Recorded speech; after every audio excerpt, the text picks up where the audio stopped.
اللهم صل على سيدنا محمد یا رب صل وسلم. بسم اللہ الرحمن الرحیم نحمدہ ونصلی علی رسولہ الکریم. سورہ حجرات کا رکوع نمبر 2 اور 26ویں پارے کا رکوع نمبر 14 آج انشاءاللہ میں شروع کروں گا. بہت اہم رکوع ہے یہ. اسفار کی وجہ سے تفسیر کے لیکچرز کے کچھ ناغے ہو جاتے ہیں. میں کوشش تو پوری کرتا ہوں کہ ناغہ نہ ہو. ریسنٹلی بھی 3 ناغے ہو گئے اور وجہ یہ تھی کہ افریقہ کا میرا سفر تھا. میں نے وہاں بھی ریکارڈنگ کی کوشش کی لیکن ٹائم نہیں مل رہا تھا مجھے. تو بہرحال کوشش میں یہی کروں گا کہ ناغے نہ ہوں جس حد تک بچنا ممکن ہو. سورہ حجرات کا رکوع نمبر 2 اور 14 26ویں پارے کا رکوع نمبر 14. لفظی ترجمہ ہوگا مختصر گرامر کے ساتھ, پھر انشاءاللہ اس کی تفسیر ہوگی. بہت امپورٹنٹ رکوع ہے. یہ ایسا رکوع ہے کہ اگر ہم اس کے احکامات کو اپنی زندگیوں میں اختیار کر لیں تو ہماری زندگی میں بھی سکون آ جائے گا اور ہماری وجہ سے دوسروں کو بھی ٹینشن نہیں ہوگی.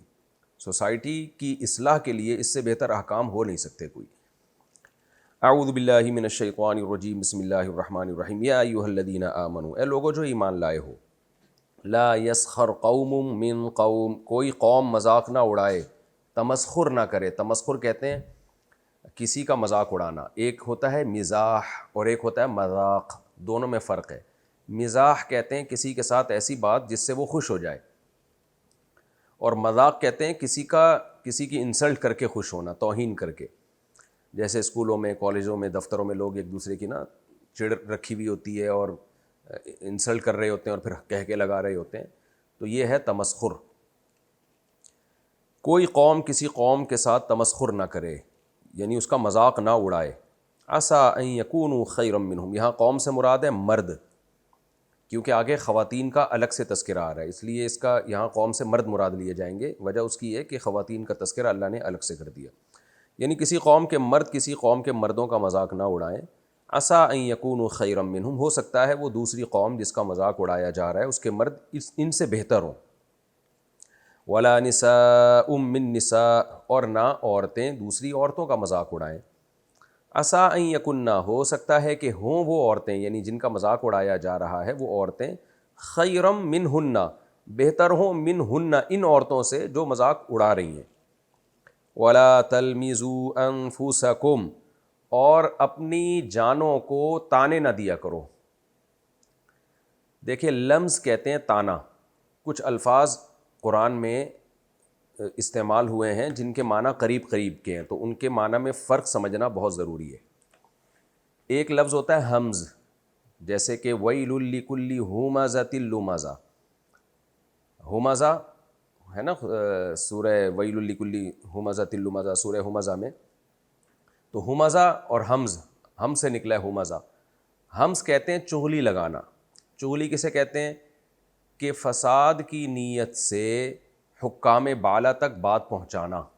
جیسے آپ نے دفتر میں کسی کو دیکھا کہ کوئی الٹے سیدھے کام, میرا خیال ہے یہ تفسیر میں, یہ ڈیٹیل میں تفسیر میں بتاؤں گا, ابھی ہم ترجمے ہی کو فوکس کرتے ہیں. یہ پوری ڈیٹیل کہ ہمز, لمز اور غیبت اور تنابز ان میں کیا فرق ہے, اور بہتان, یہ قریب المعنی الفاظ ہیں. اور اسی طرح ایک لفظ ہے قذف, تو ان سب میں کیا فرق ہے یہ میں تفسیر جب شروع کروں گا تو پھر اس کی ڈیٹیل انشاءاللہ بتاؤں گا.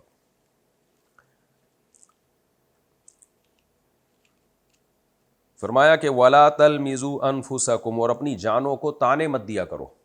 اپنی جانوں سے مراد ہے ایک دوسرے کی جانوں کو.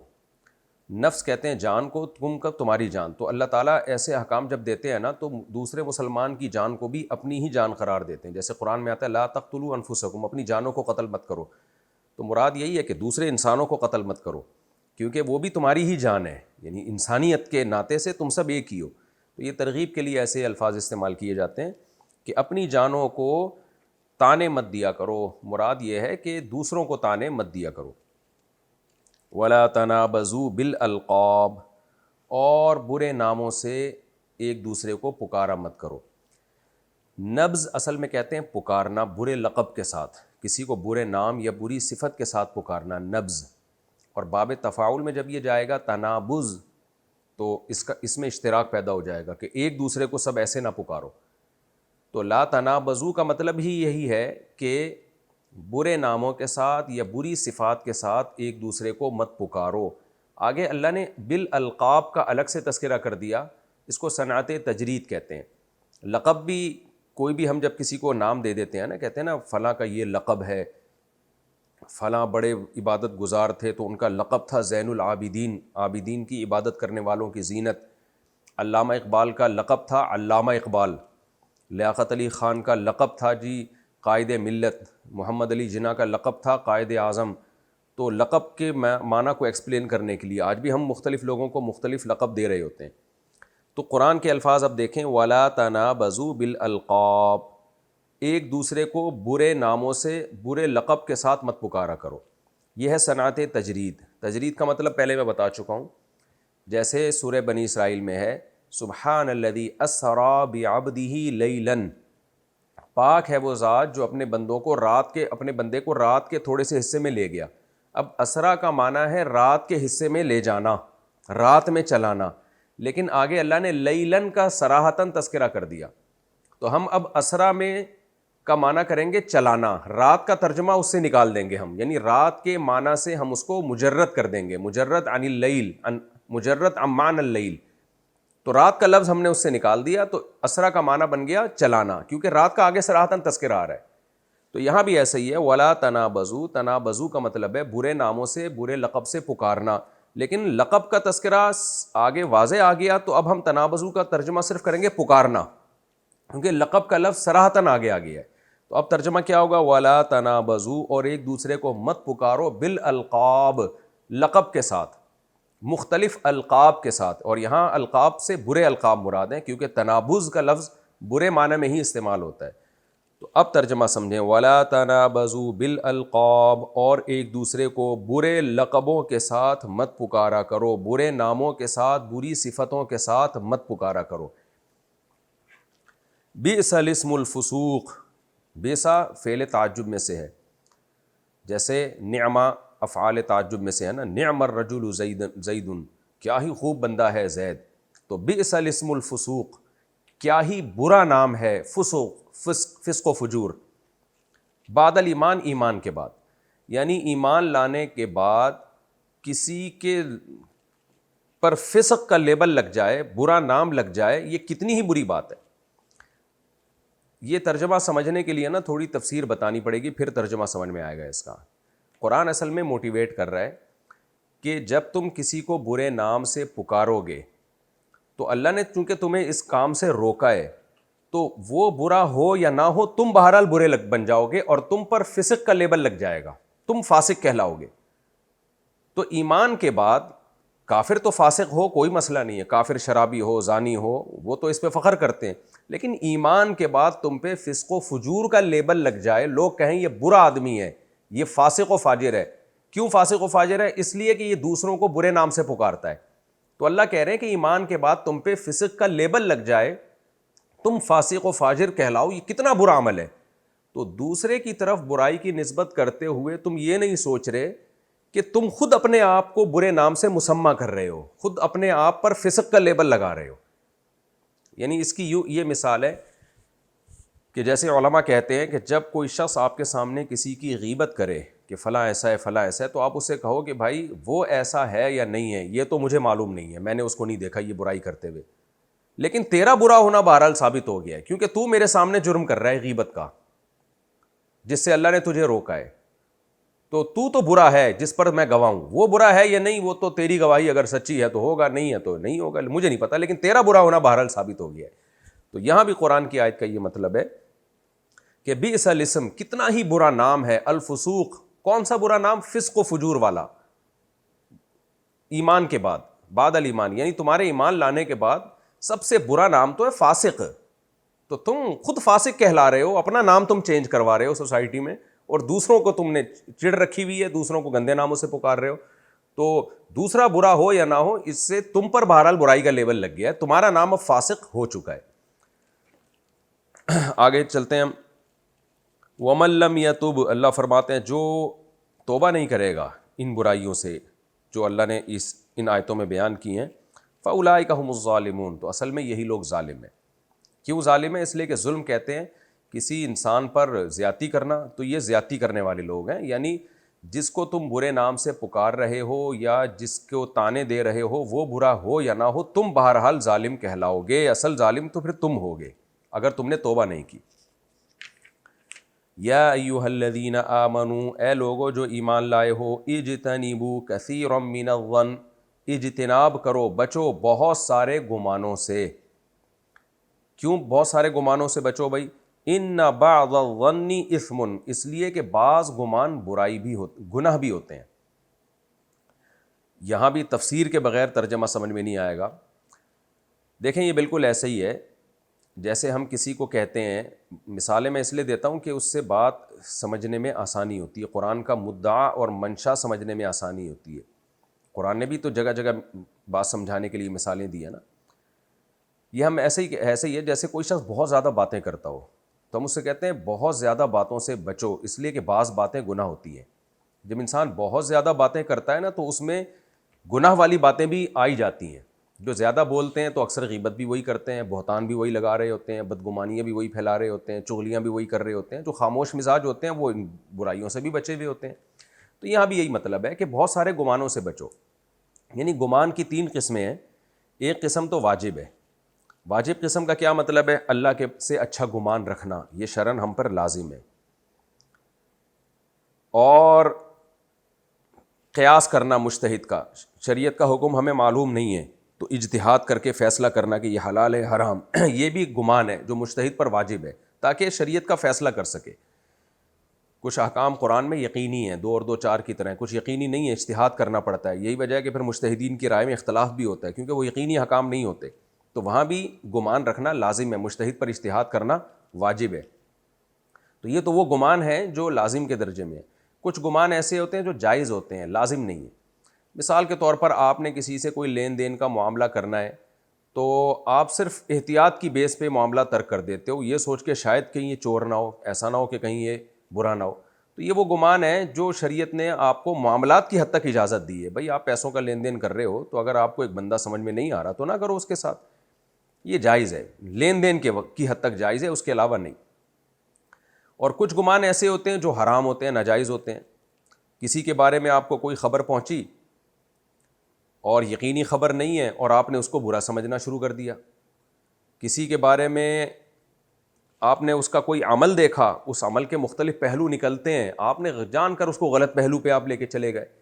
یہ والا گمان ہے جو گناہ ہے، جو قرآن یہاں جس کا تذکرہ کر رہا ہے کہ بعض گمان گناہ بھی ہوتے ہیں۔ کیا مطلب؟ وہ کسی مسلمان سے بلا وجہ بدگمانی کر لینا، اس کے عمل کی آپ اچھی تعویل بھی کر سکتے تھے لیکن آپ اس کو برے ہی پر لے کر جا رہے ہو۔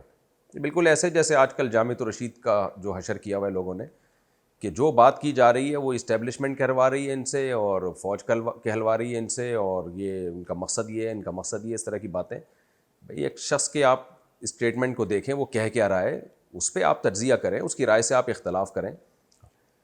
اور یہ ملک میں ہمارے ایک اصول، یعنی ایک ضابطہ بن چکا ہے کہ جو آپ کی رائے سے اختلاف کرے وہ یہودی ایجنٹ ہے، جو آپ کی رائے کے موافق بات کرے وہ حق پرست ہے، حالانکہ اس رائے کے 100% صحیح ہونے کی آپ کے پاس کوئی دلیل نہیں ہوتی، کوئی 2 اور 2 4 کی طرح تجزیے ہوتے ہیں۔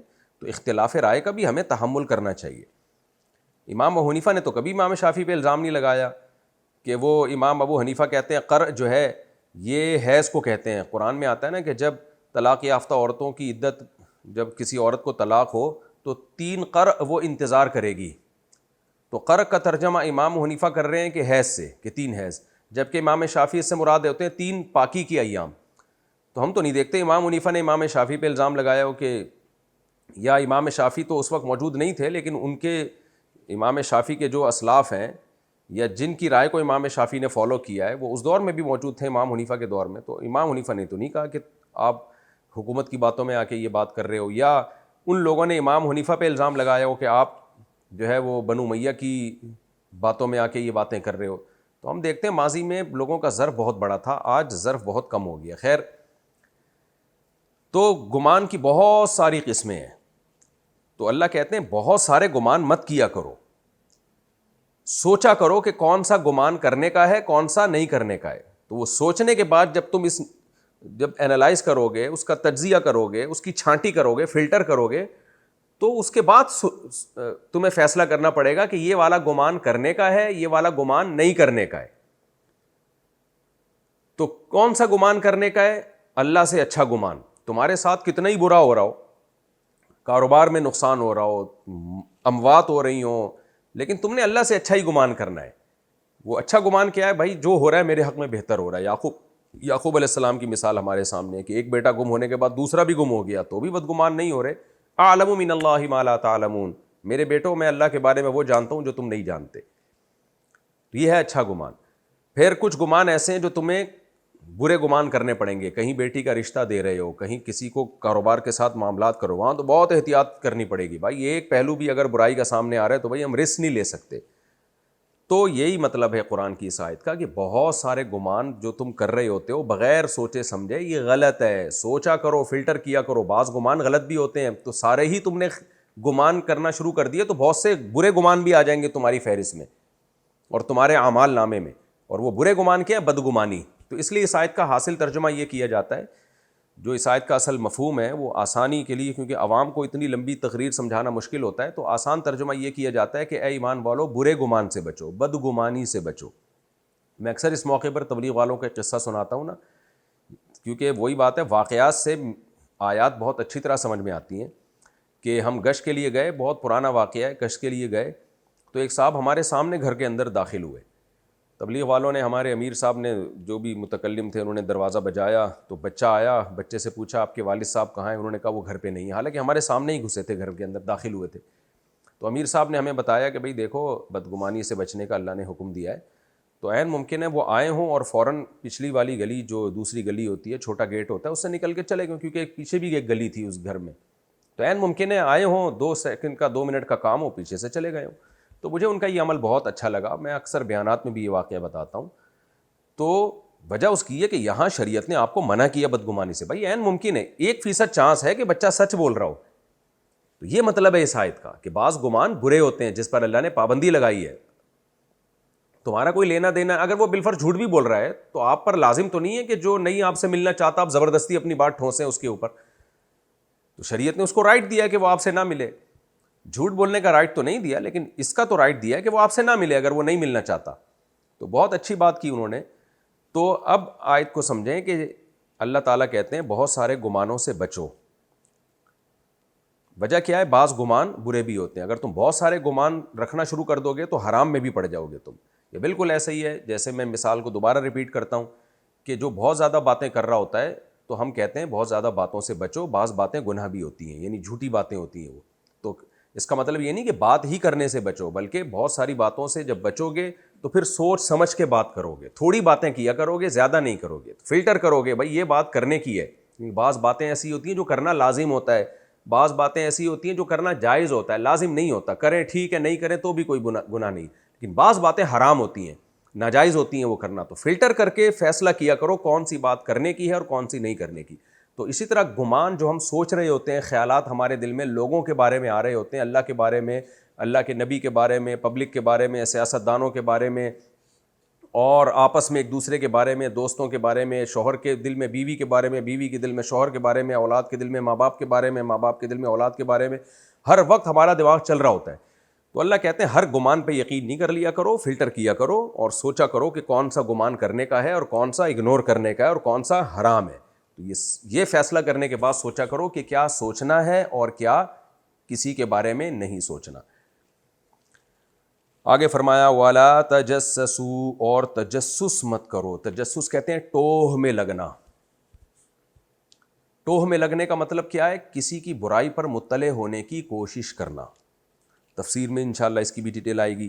وَلَا يَغْتَبْ بَعْضُكُمْ بَعْضًا, یغتب اصل میں تھا یغتیب, باب افتعال, یغتیب غیبت سے نکلا ہے, غین یا اور با اس کے حروف اصلی ہیں. کسی کی غیر موجودگی میں اس کی برائی کرنا. وَلَا يَغْتَبْ بَعْضُكُمْ بَعْضًا, اور تم میں سے بعض کی غیبت نہ کیا کریں. أَيُحِبُّ أَحَدُكُمْ, کیا تم میں سے کوئی بھی شخص یہ چاہتا ہے, محبت کرتا ہے اس بات سے, أَن يَأْكُلَ لَحْمَ أَخِيهِ, کہ وہ کھائے اپنے بھائی کے گوشت کو, میتن, اس حال میں کہ وہ بھائی مردہ ہو. یعنی تم میں سے کیا کوئی یہ بات پسند کرے گا کہ مردہ بھائی کا گوشت کھائے؟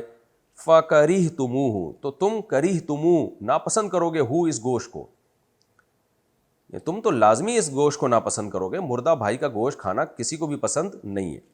وَاتَّقُوا اللَّهَ، اللہ سے ڈرو، ان اللہ تواب الرحیم، بے شک اللہ تعالیٰ خوب خوب توبہ قبول کرنے والا ہے۔ میں نے بتایا نا بار بار، توبہ کی نسبت جب بندے کی طرف ہو تو توبہ کرنا، اللہ کی طرف ہو تو توبہ قبول کرنا، تو اللہ توبہ قبول کرنے والا ہے، رحیم اور رحم کرنے والا ہے۔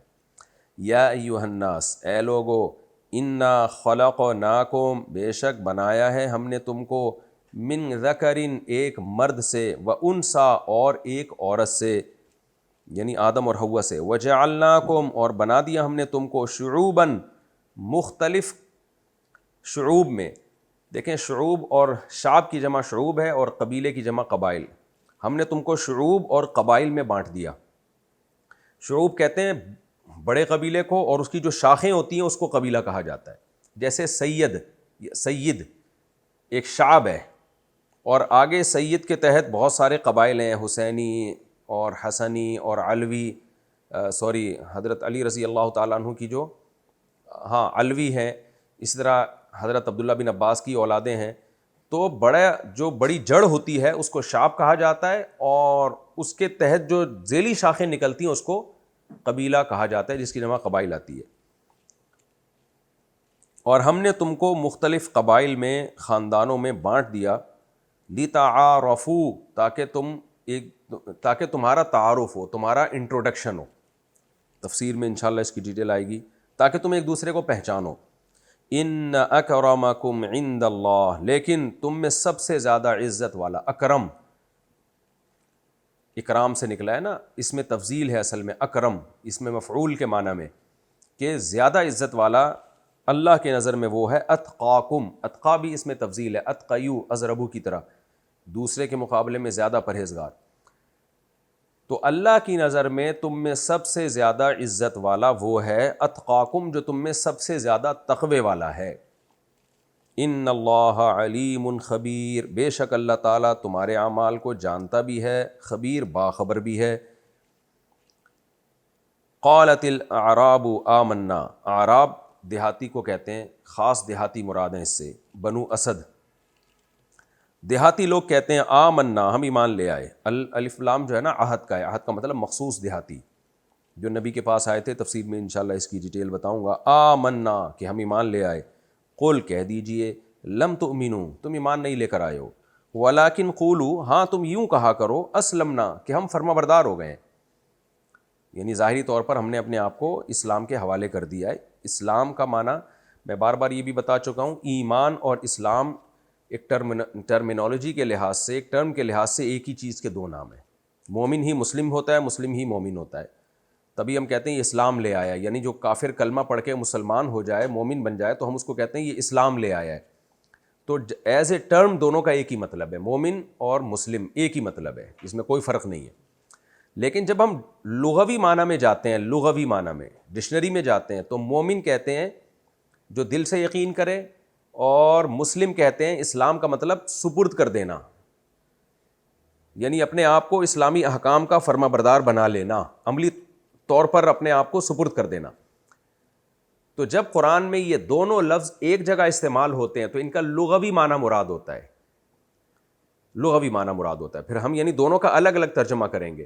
اور جب یہ دونوں لفظ ایک جگہ استعمال نہ ہوں، الگ الگ جگہ استعمال ہو، تو پھر مومن کا مطلب مسلم ہے، مسلم کا مطلب مومن ہے، یعنی اسی مسلم کو اللہ کبھی مومن سے تعبیر کرتے ہیں، اسی مومن کو کبھی اللہ مسلم سے تعبیر کرتے ہیں۔ خوب اچھی طرح سمجھ لیں کہ دونوں لفظ جب ایک جگہ استعمال ہوں گے ایک ہی آیت میں واو کے ساتھ، تو اس کا مطلب لغوی معنی مراد ہوگا، تو یہاں بھی لغوی معنی مراد ہے۔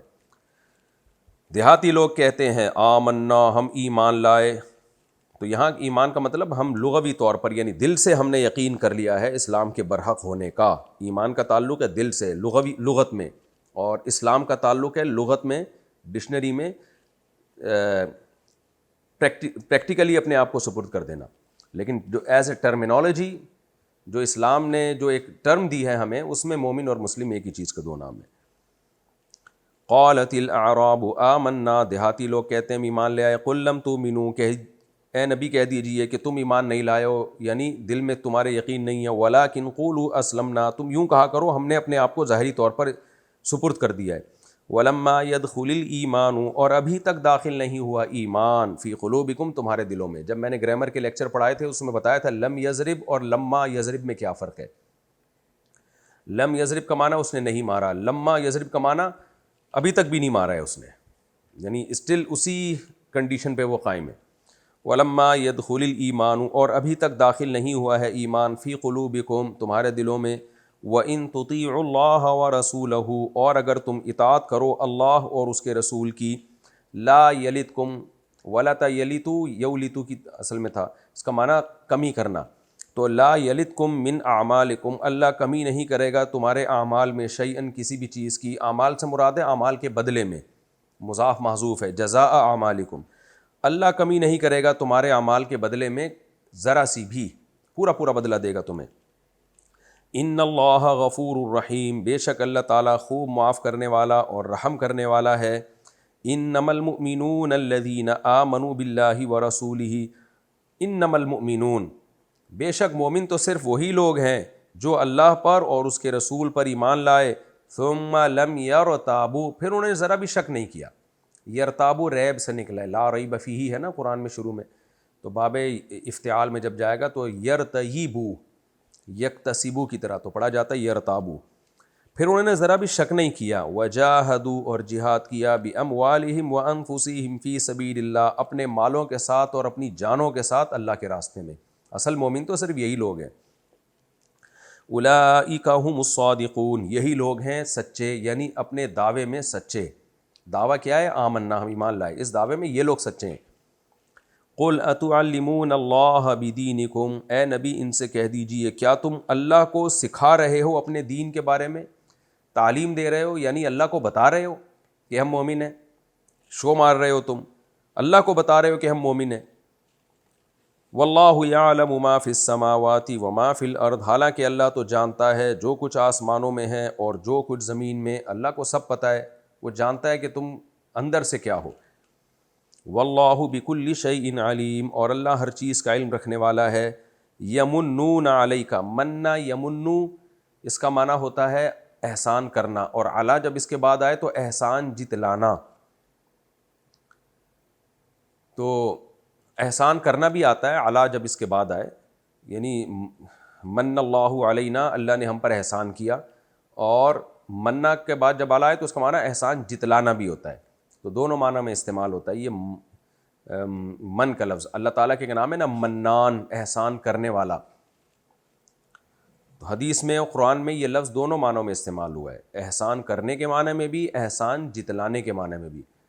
اب جب اللہ کی طرف نسبت ہو، منان احسان کرنے والا، اور من اللہ علینا قرآن میں دوسری جگہ پر آتا ہے کہ اللہ نے ہم پر احسان کیا، اور احسان جتلانے کے معنی میں بھی آتا ہے۔ صحیح حدیث میں آتا ہے، نبی صلی اللہ علیہ وسلم نے فرمایا 3 شخص کبھی بھی جنت میں داخل نہیں ہو سکتے، یعنی جنت میں داخل نہیں ہوں گے، ان پہ اللہ کا غضب ہوگا۔ ان میں آپ نے ایک فرمایا المنان، احسان کر کے جتلانے والا، اور المنفق سلعتہ بالحلف الکاذب، جھوٹ بول کے اپنا مال بیچنے والا، اور تکبر کی وجہ سے اپنا ازار نیچے ٹخنوں سے نیچے گھسیٹنے والا۔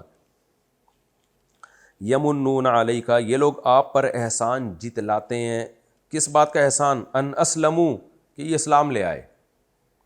اب یہاں پر اسلام دیکھیں، یہ وہی ٹرم ہے کہ یعنی اصطلاحی معنی میں کہ ہم مسلمان ہو گئے، یہ کہہ کر آپ پر احسان جتلاتے ہیں۔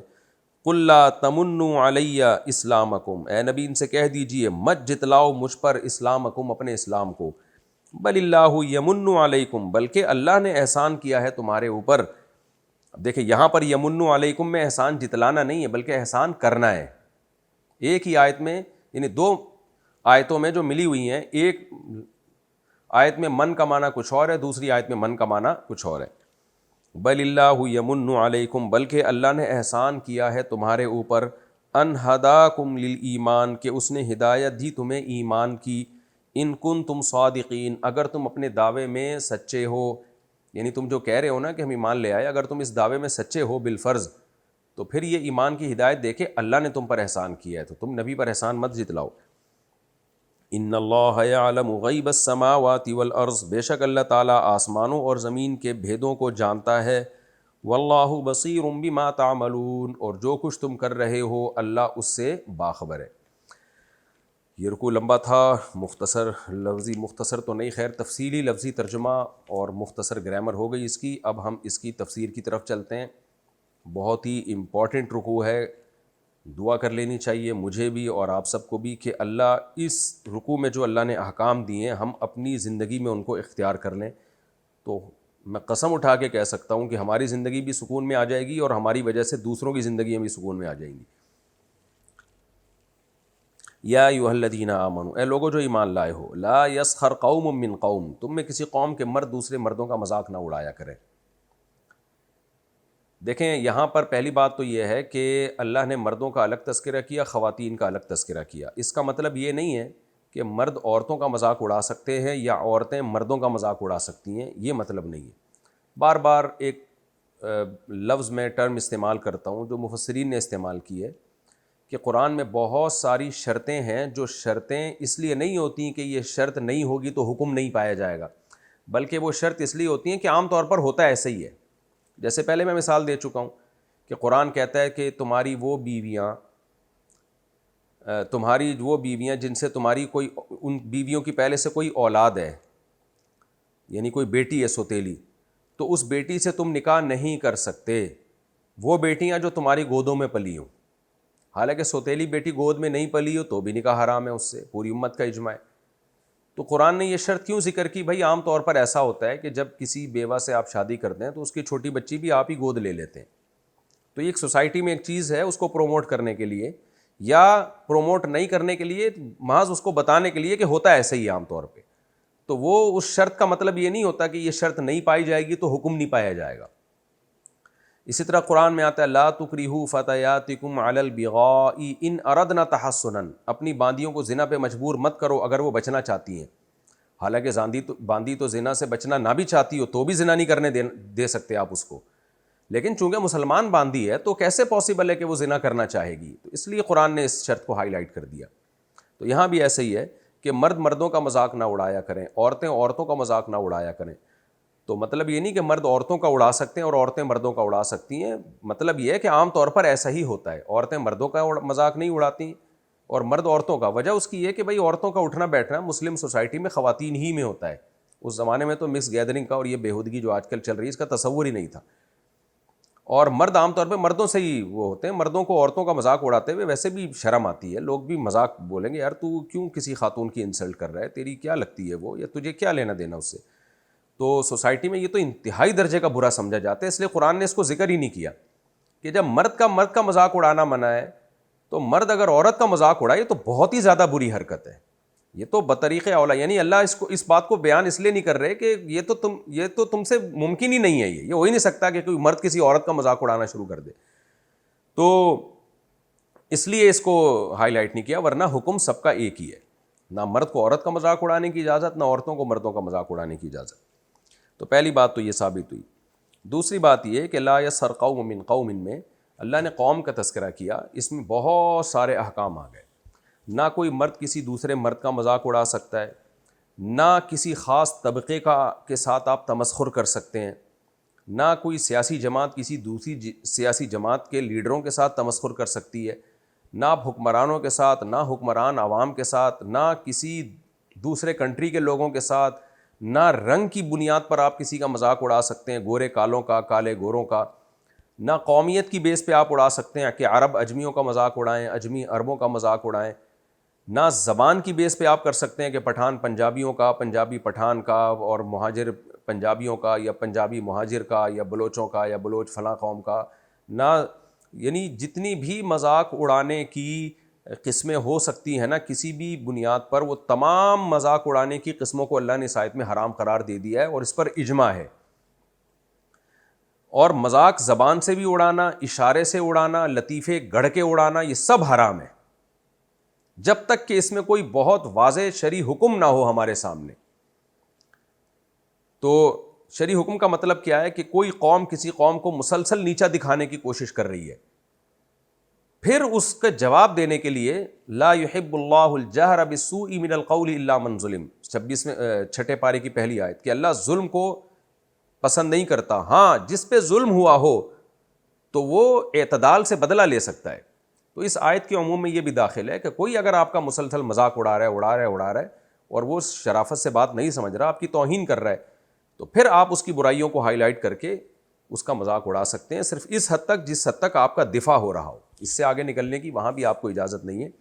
تو اس میں قوموں پہ لطیفے گھڑنا اور یہ تمام اقسام کے جو تمسخر بازیاں ہیں، یہ تمام اقسام کی تمسخر بازیاں اس میں شامل ہیں، تو اس سے بہت زیادہ اجتناب کرنا ضروری ہے۔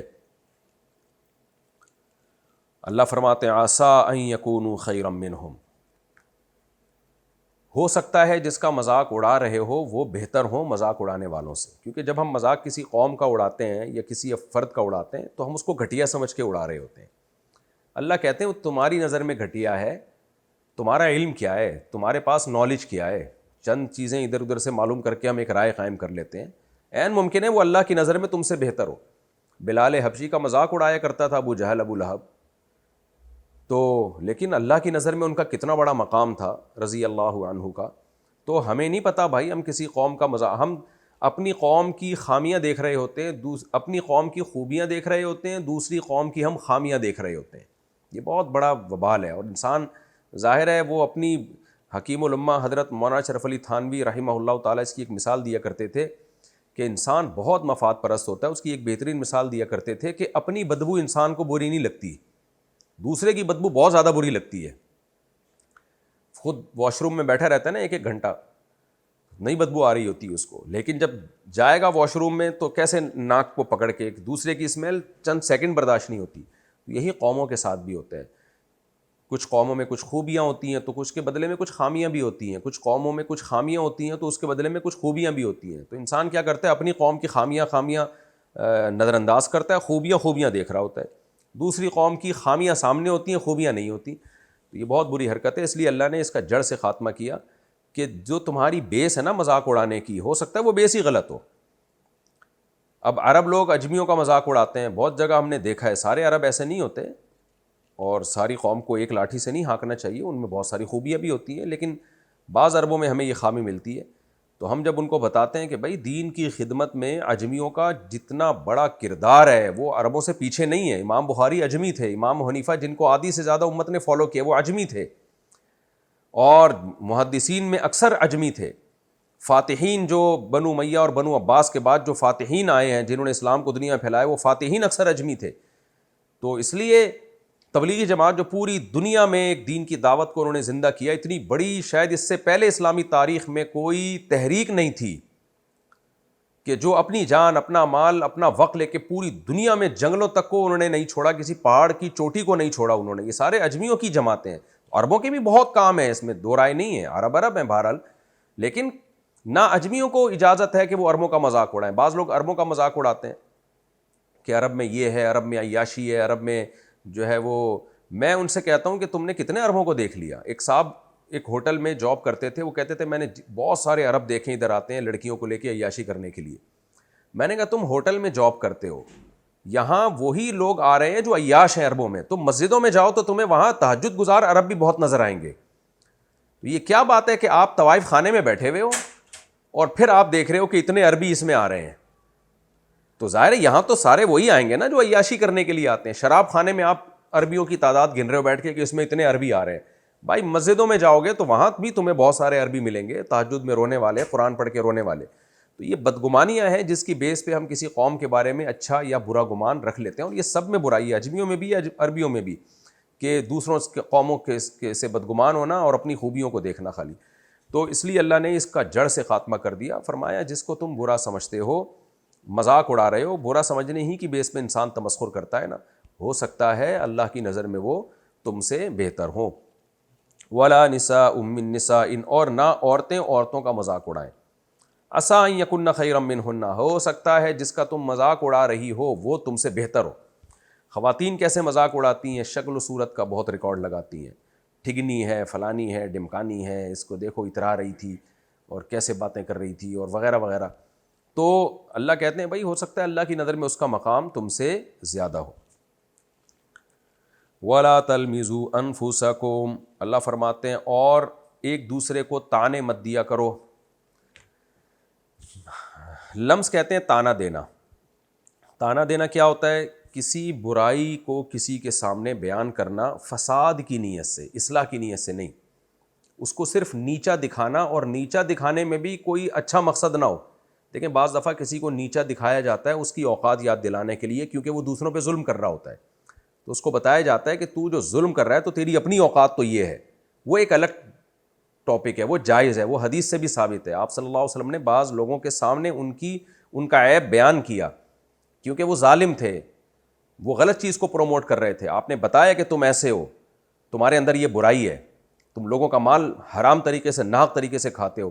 اس میں سامنے والے کی توہین مقصد تھی، مگر توہین برائے توہین نہیں، بلکہ توہین سے یہ مقصد تھا کہ وہ ظلم کرنا چھوڑ دے. جیسے کوئی ظلم کر رہا ہو نا، اس کا ہاتھ پکڑنے کے لیے وہ اپنے آپ کو بہت نیک سمجھ رہا ہے اور بہت زیادہ اپنے آپ کو فنٹر سمجھ رہا ہے، تو اس کے منہ پہ اس کی پھر بعض دفعہ برائی بیان کرنی پڑتی ہے تاکہ وہ اپنی اوقات میں رہے. تو اس سے سوسائٹی کی اصلاح کے لیے یہ کام کیا جاتا ہے.